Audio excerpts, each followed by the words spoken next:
How to adjust a valve.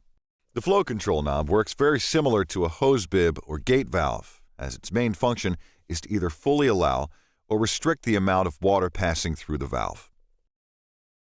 As you can see in this valve cutaway, the flow control literally rests upon the top of the diaphragm to control the stroke of the diaphragm.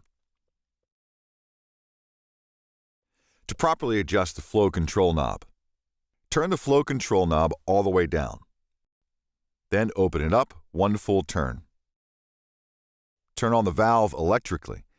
Then open the flow control knob up until the heads are at their full potential. At that point, the diaphragm is open, or lifted as far as it needs to be for the proper amount of water flow without negatively affecting the heads. But it's not open all the way, which would require a large amount of time to fill the top. To find these and other Hunter products, visit www.hunterindustries.com/get-hunter.